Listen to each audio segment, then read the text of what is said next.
lalu kita sudah belajar di bab 1 tentang konsep ilmu ekonomi. Salah satu dari konsep ilmu ekonomi adalah kelangkaan. Apa itu kelangkaan? Nggak usah lihat buku. Langka itu apa?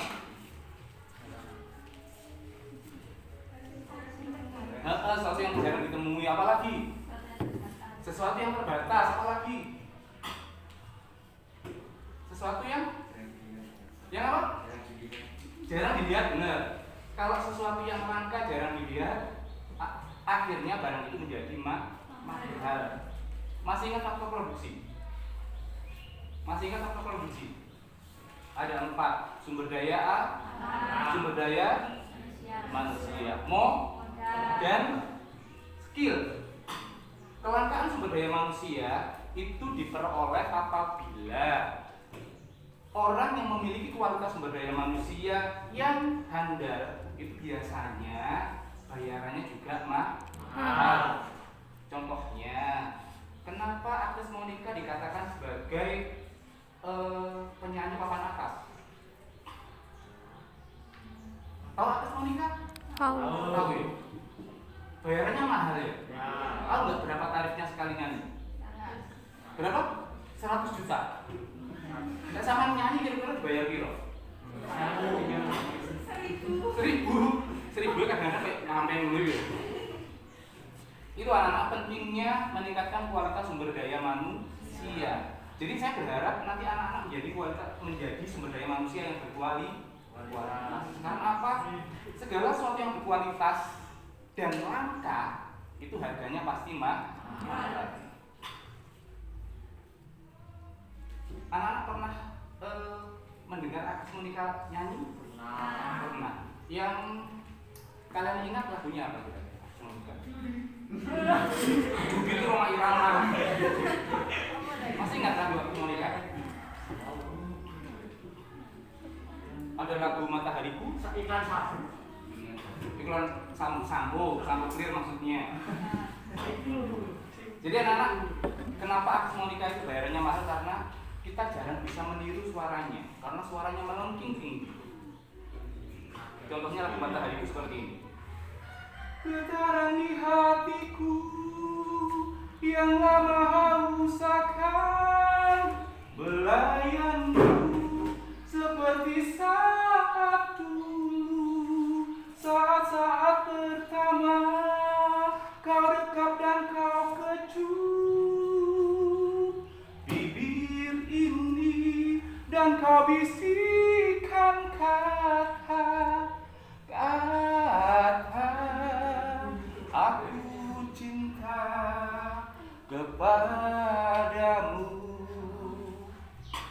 Ada yang bisa menerima suaranya Pak Berkat? Bener, kalau ada yang bisa menerima suaranya Pak Berkat tadi saya bayar 400.000. Bener nih, saya siapkan uang 400.000 di saku saya. Ayo. Ayo, ada yang maju? Berani maju? Hah? Jawaban berarti Faiso. Anak anda nyangka kalau Pak Berkat bisa nyanyi itu ya? Nyangka orang? Nyangka sudah tahu yang sudah tahu video saya di YouTube lagu himne itu berarti nanti suaranya orang kan enak ya Pak ya. Iya. Bisa minimal bisa menyanyi sekuat sekuat suaranya Agnes Monica. Kalau ada Pak Berkat lagi. Terus ada lagi Melly Guslo. Tahu Melly Guslo? Tahu. Iya, Melly Guslo itu kan cantiknya tidak seberapa, tapi suaranya luar biasa.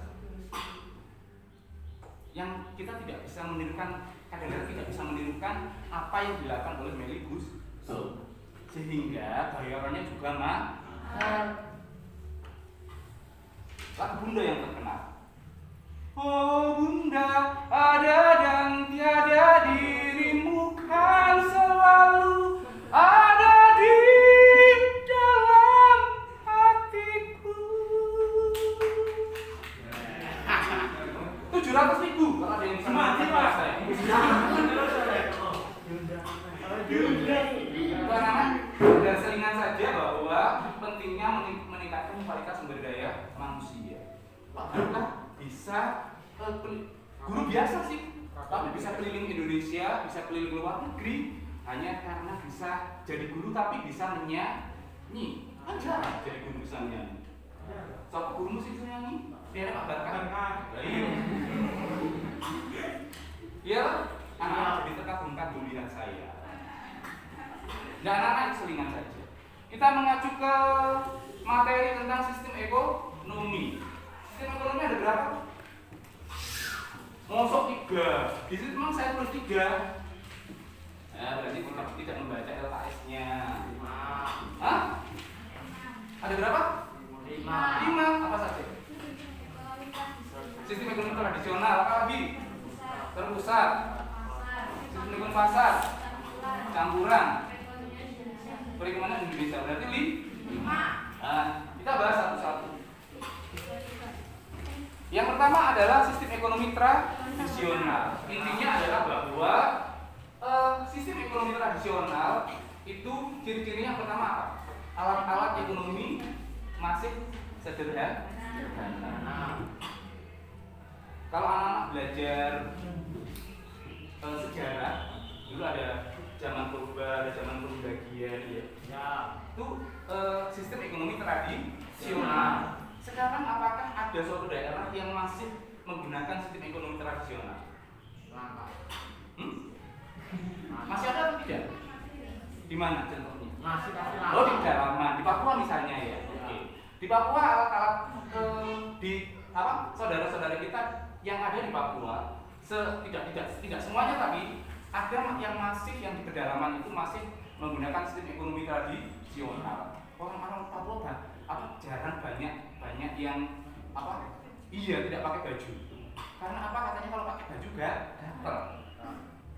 Berarti zaman purba. Berarti sampai gak gaya kelambi berarti zaman. Sekarang kan ada ya anak-anak perempuan yang masih pakai rok mini, terus pakai tank top. Padahal pabrik tekstil sudah banyak. Kan kembali zaman purba. Kalau zaman purba dulu orang-orang kan karena memang belum ada industri tekstil sehingga masih memanfaatkan baju dari kulit binatang. Kalau laki-laki yang ditutupi ini saja, kalau perempuan ini dan ini. Kalau sekarang masih ada yang tiru-tiru seperti itu, berarti masih zaman purba.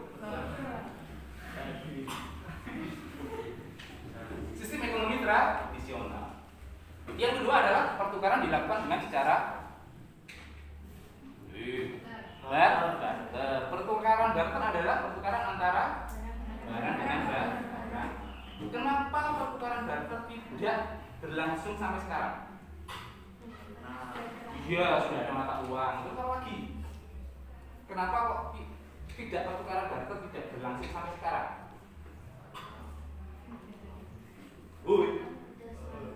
Hah? Oh, zaman sudah semakin modern. Yang lagi tidak ada yang jawab. Kenapa? Di samping sudah ada uang tadi loh. Sulit timbul kesesuaian. Misalnya saya punya beras, kalian punya kelapa. Kalian butuh beras tapi saya tidak butuh kelapa. Terjadi pertukaran? Tidak. Makanya timbullah segala sesuatu yang sangat fenomenal. Alat tukar yang namanya uang. Disukai banyak orang. Orang kecil, anak kecil, orang dewasa, orang tua, orang waras, orang gila, semua suka uang. Adikmu yang kecil itu ya bisa membedakan antara sama-sama merahnya, antara uang 10.000 dengan uang 100.000, adikmu bisa bedakan ya. Iya, begitu fenomenalnya uang. Kemudian apalagi ciri dari sistem ekonomi tradisional? Tanah merupakan sumber kemakmuran. Iya toh? Iya. Kenapa tanah merupakan sumber kemakmuran? Kita berasal dari, kita nanti bakal kembali ke tanah. Banyak orang perang bacok-bacokan antara saudara gara-gara rebutan tanah. Iya. Pernah dengar ya? Pernah dengar saudaramu rebutan tanah terus satu-satuan itu ya? Ada. Makanya ahli ekonomi mengatakan bahwa tanah merupakan sumber kemakmuran. Apapun berasal dari tanah. Coba apa lihat? Yang tidak berasal dari tanah apa coba? Kita berpijak di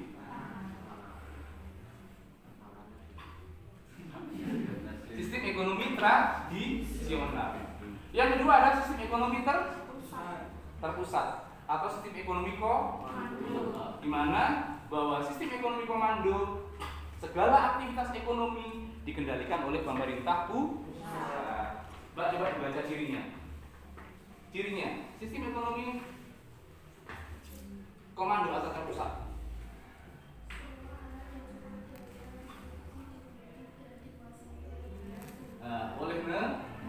Oleh pemerintah. Mas, yang kedua apa cirinya?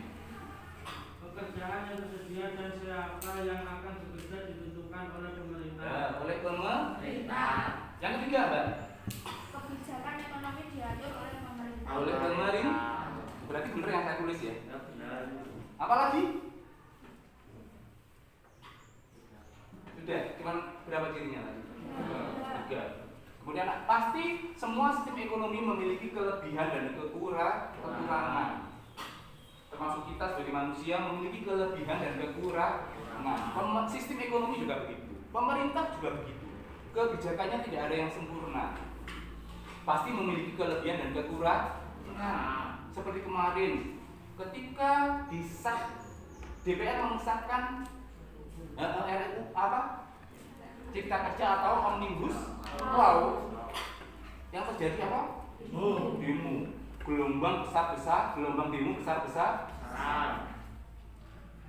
Itu yang dikatakan bahwa kebijakan pemerintah pun tidak ada yang sempurna, ada yang pro dan ada yang kontra. Kalau kemarin kita kira-kira banyak yang pro atau banyak yang kontra? Banyak yang kontra kan ya? Iya. Makanya ini sebagai bahan evaluasi oleh pemerintah untuk bagaimana menerapkan kebijakan ekonomi yang minimal paling adil untuk kesejahteraan masyarakat. Masyarakat sekarang sudah semakin cerdas untuk menilai kebijakan pemerintah dalam mengatur sistem kegiatan ekonomi. Cuman anak-anak, nanti kalau anak-anak menjadi seorang wakil rakyat misalnya yang katanya kalau wakil rakyat kan ketika kampanye kan semuanya bilang untuk rakyat ya, tapi setelah jadi DPR untuk dirinya sendiri gitu ya. Iya. Bukan Pak Bekah ya. Kalau mau nyalon jadi anggota DPR itu ya pasang baliho dengan wajah senyum gitu ya. Sosokan ya. Semoga aja makanya nanti anak-anak belajar yang rajin. Kalau nanti anak-anak jadi anggota DPR berusaha untuk benar-benar mewujudkan aspirasi rakyat. Ojo enek butuhe ya. Kemudian yang kedua ada sistem ekonomi pasar atau sistem ekonomi liberal. Ini adalah kebalikan dari sistem ekonomi pemerintah. Kalau tadi sistem ekonomi pemerintah itu atau sistem ekonomi terpusat itu pemerintah diberi kewenangan penuh untuk mengatur aktivitas ekonomi. Di sistem ekonomi pasar atau sistem ekonomi liberal ini masyarakat diberi kebebasan sepenuhnya untuk mengatur kegiatan ekonomi. Coba dibaca ciri-cirinya. Sistem ekonomi liberal. Semua sumber produksi menjadi milik masyarakat. Milik masyarakat. Yang kedua, belakang. Pemerintah tidak ikut campur. Tidak ikut campur tangan karena segala sesuatu sudah dikendalikan oleh masyarakat sepenuhnya. Mas, yang tiga. Masyarakat terbagi atas 2 Golongan. Kelas apa dan kelas apa? yaitu golongan pemberi kerja atau pemilik sumber daya produksi dan golongan pekerja. Rahmat Julian. Loh, ini LKS. Tinggalan ya, Mas?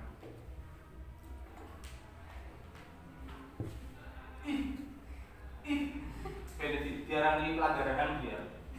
Karena dirian salah. Gak apa ya sih ya apa? Soal apa? Ya. Enggak apa-apa ini ya. Hukuman menjewer dipakai sebagai acuan agar besok tidak mengulang kesalahan lagi. Mbak, ciri berikutnya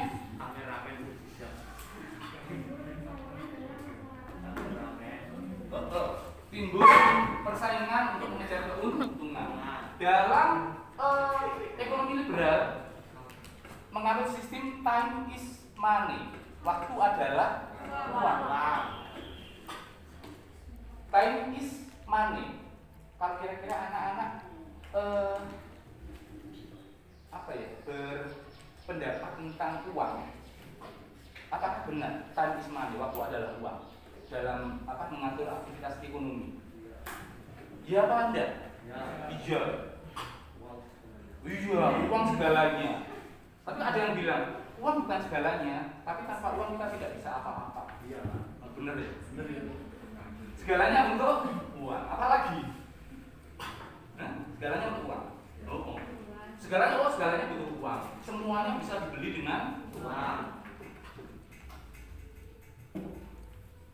Sistem ekonomi terpusat atau sistem ekonomi liberal. Kemudian yang ketiga ada sistem ekonomi campuran. Sistem ekonomi campuran ini merupakan tengah-tengah antara sistem ekonomi terpusat atau komando dan sistem ekonomi pasar atau liberal. Dibaca cirinya.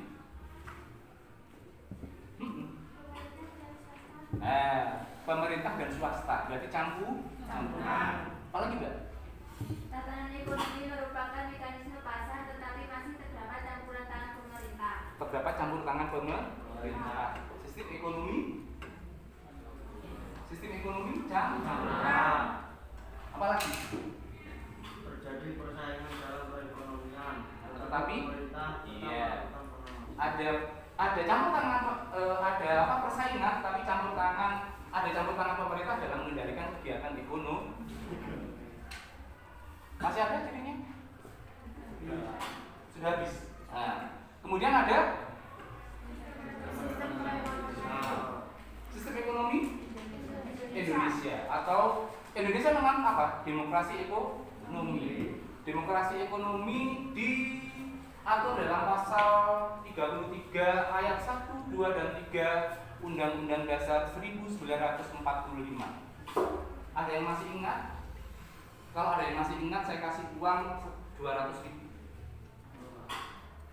Pasal 33 ayat 1, 2 dan 3 Undang-Undang Dasar 1945. 200.000. Saya hitung sampai hitungan 10. 10 9 8 7 6 5 4 3 2 1 hanggu. Pasal 33 ayat 1 Undang-Undang Dasar 1945. 1. Perekonomian disusun sebagai usaha bersama berdasar atas asas kekeluargaan. Yang kedua, cabang-cabang produksi yang penting bagi negara dan yang menguasai hajat hidup orang banyak dikuasai oleh negara. Ayat 3, bumi, air, dan kekayaan alam yang terkandung di dalamnya dikuasai oleh negara dan dipergunakan untuk sebesar-besar kemakmuran rakyat. Berkapal deh. Ayo ganti Pak Bakar bayar 600.000. Halo. Demokrasi ekonomi Indonesia. Ada yang ditanyakan sampai di sini? Ada yang ditanyakan sampai di sini? Ada yang ditanyakan sampai di sini? Anak-anak hafal lagu himne SMA Negeri 1 Singgahan? Belum? Belum hafal? Kemarin tidak ada yang ikut lomba? Ada siapa yang ikut lomba? Hah? Sini. Enggak, ayo mau sini, ayo belajar tahu mereka nyanyi. Aku udah tarik lah.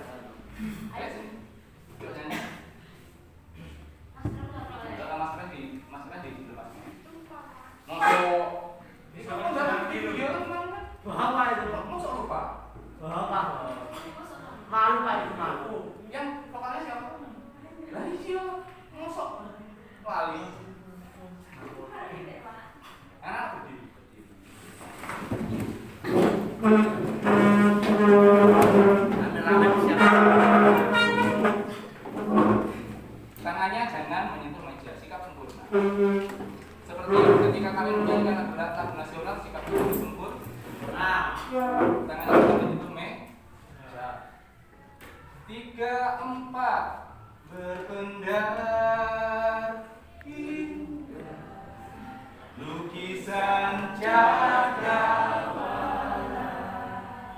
membias laksana zamrud katulistiwa kugusan bukit baktiwa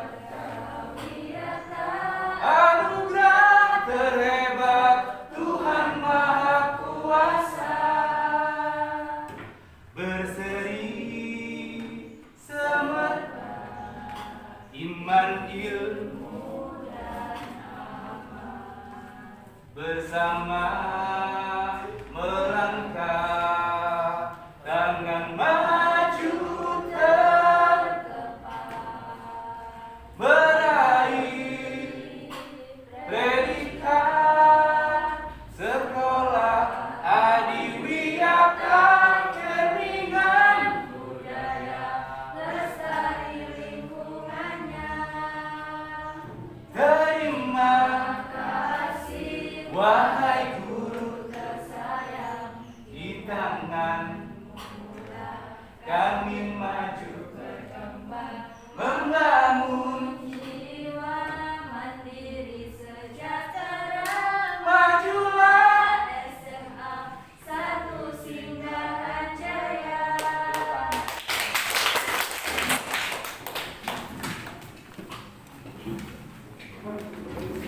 Nah,